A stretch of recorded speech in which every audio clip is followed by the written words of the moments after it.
Bonjour, donc je vais vous parler de mon livre que je vais à lire. Donc c'est le 20e siècle en 30 secondes. Donc le titre de document, je dirais que ce serait historique. Le titre, c'est donc le 20e siècle en 30 secondes. Les 50 idées et événements les plus marquants expliqués en moins d'une minute. Comme ça ici, dans l'auteur, c'est Jonathan T. Reynolds, la maison d'édition Urtubise, et ça a été publié en 2015. Donc je dirais le résumé de ce livre-là, c'est que ça raconte différents événements marquants du 20e siècle, donc plein de petits résumés de différents événements, donc sur différents thèmes. Donc les thèmes, on les a ici dans le sommaire. Donc il y a sciences et technologies, art et divertissement, guerre et conflits, politique et société, industrie et économie, médecine et santé, et triomphe et tragédie. Donc dans les différentes catégories, on a plein de petits thèmes, donc qui sont expliqués vraiment de façon assez courte et condensée. Donc c'est ça, puis justement pour les différents thèmes. Donc, par exemple, on a celui-là sur l'Holocauste, pour donner un exemple. Comme ça ici. Donc, avec la page, on a quand même une très grande image là, qui fait la moitié, qui fait une page au complet en fait. Puis de l'autre côté, ici, on a un résumé sur principalement ce que c'est l'Holocauste. Puis à côté, on a plein de petites informations supplémentaires. Donc, ici, on a des informations sur Adolf Hitler, une petite réflexion sur la morale de l'Holocauste, etc.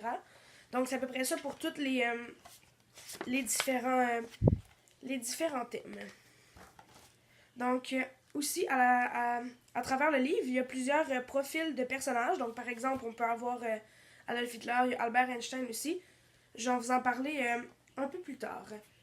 Donc, mon chapitre préféré, justement, c'était les profils de personnages. Donc, par exemple, je vais vous montrer ce que je viens de vous parler. Donc, par exemple, ici, on a Albert Einstein. Donc, dans ces pages-là, on a vraiment beaucoup plus d'informations sur ces personnages-là, ce qu'ils ont fait. C'est vraiment intéressant de savoir, donc justement, l'événement en tant que tel, mais aussi qui est derrière ces événements-là et pourquoi ils ont fait ça. Donc, on a ici avec Albert Einstein, et on l'a aussi pour Adolf Hitler, donc justement avec l'Holocauste que je vous ai présenté tout à l'heure. Comme ça ici. Et ce que j'ai trouvé bien aussi, c'est qu'il y a différents glossaires à l'intérieur du livre.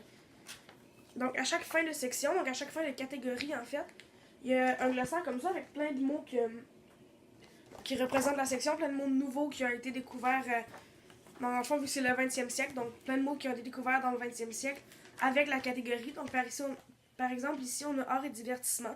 Donc, on a plein de mots comme la photographie, des choses comme ça, qui représentent le 20e siècle pour cette catégorie-là. Puis, on l'a pour chacune des catégories. Et aussi, mon thème préféré, donc mon événement préféré, c'était I Have a Dream, donc de Martin Luther King. Je pense que tout le monde le connaît un peu. Donc, c'est celui-là ici. Ça explique vraiment ce qu'il a fait. On voit l'image ici. Puis ce qu'il a fait, encore un petit court résumé avec des informations supplémentaires ici.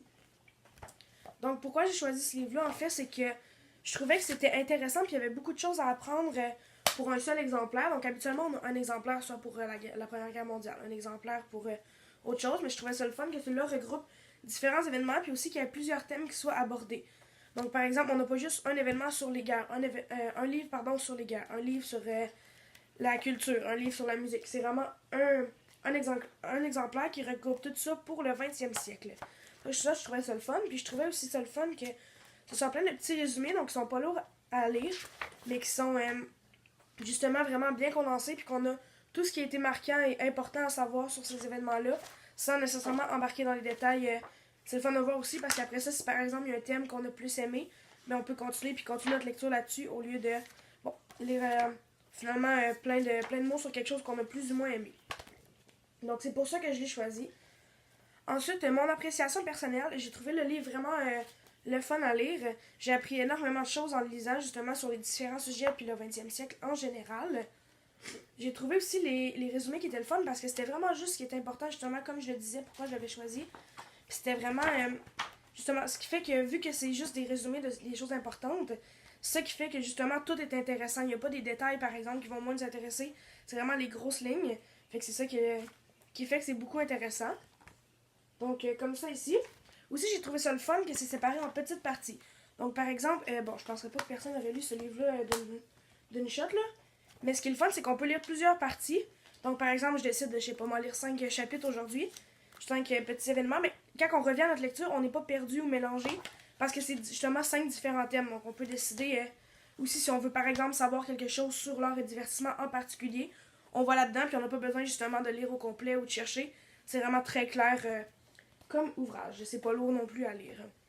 Donc, les mots que j'ai appris là-dedans, donc il y avait la théorie révolutionnaire, donc c'était dans le premier chapitre, c'était la relativité restreinte. Donc, justement, ça dit que, ici, donc ça dit qu'une théorie révolutionnaire, c'est une théorie qui va venir changer les choses, réinventer les choses un peu. Puis aussi, le mot Sputnik, qui est le premier satellite qui a été découvert et créé durant le 20e siècle. Donc, évidemment, comme j'en ai parlé tout à l'heure, il y a aussi les glossaires, donc comme ça ici, que je vous avais montré pour les différentes sections. Donc, c'est certain que dans ces sections-là, j'ai appris énormément de mots aussi pour chacun des thèmes. Donc, par exemple, ici, on a cubisme, donc ça parle de l'art moderne. On a rumba, qui signifie fête, en fait, pour différentes cultures. Donc, ça ici, c'était pour art diversement, mais il y en avait vraiment pour toutes les autres catégories. Donc, c'était pas mal ça pour ma lecture du 20e siècle en 30 secondes.